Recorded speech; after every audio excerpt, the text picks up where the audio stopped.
जय हिंद दोस्तों, पिंदर टेक्निकल केंद्र में आपका एक बार फिर से स्वागत है। चलिए दोस्तों, बात कर लेते हैं विलिंग अनविलिंग के बारे में। ये दोस्तों दो शब्द बहुत ही इंपॉर्टेंट है। इन्हीं से दोस्तों आपके आगे का जो फ्यूचर है वो डिसाइड होता है। चाहे दोस्तों आप परमानेंट सोल्जर हैं या फिर दोस्तों अग्निवीर, हो सकता है कि सर्विस के दौरान कभी ना कभी इन दोनों शब्दों का सामना आपको करना पड़े। तो चलिए पहले बात कर लेते हैं अग्निवीरों का।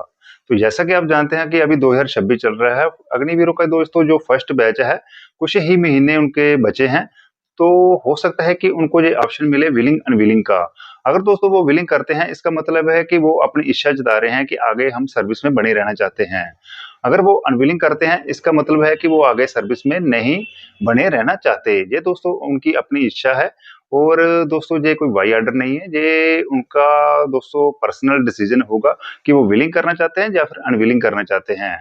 इसके बाद दोस्तों बात कर लेते हैं परमानेंट सोल्जर की।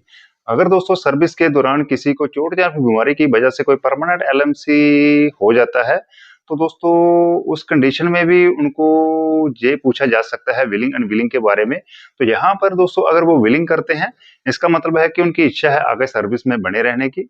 वहीं पर दोस्तों अगर वो अनविलिंग करते हैं, इसका मतलब है कि वो एलएमसी के चलते आगे सर्विस में नहीं बने रहना चाहते। तो यहाँ पर दोस्तों उस कंडीशन में उनको क्या लाभ और क्या नुकसान होने वाला है।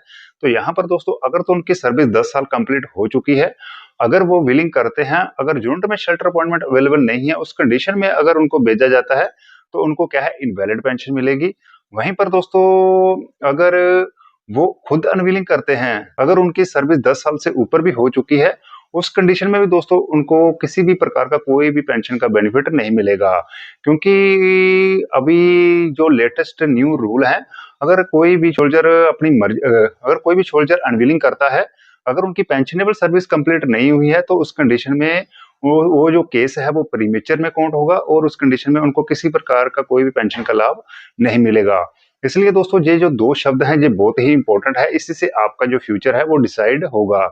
ध्यान रखना है, अगर आप परमानेंट एलएमसी हैं, अगर आपकी सर्विस 10 साल से ऊपर हो चुकी है, अगर आप खुद अनविलिंग करेंगे तो आपको पेंशन का लाभ नहीं मिलेगा। अगर आप विलिंग करते हैं, यूनिट में शेल्टर अपॉइंटमेंट अवेलेबल नहीं है, 10 साल सर्विस आपकी कंप्लीट हो चुकी है, तो उस कंडीशन में आपको इनवैलिड पेंशन मिलेगी, वो भी सर्विस पेंशन के बराबर ही होगी।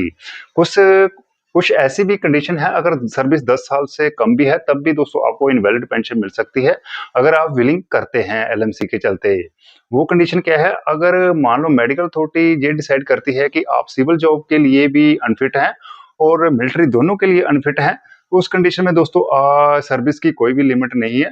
अगर उस कंडीशन में सर्विस 10 साल से कम भी होगी, तब भी आपको क्या है पेंशन का लाभ मिलेगा। इसलिए दोस्तों जब भी आपको विलिंग अनविलिंग का ऑप्शन मिलता है, इसको आपने सोच समझकर ही टिक करना है, क्योंकि आगे का फ्यूचर आपका इसी से डिसाइड होने वाला है।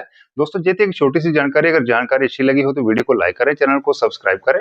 इस वीडियो से संबंधित अगर आपके मन में कोई भी सवाल है, नीचे जरूर कमेंट करें। मिलते हैं दोस्तों नई जानकारी के साथ नेक्स्ट वीडियो में। जय हिंद, जय भारत।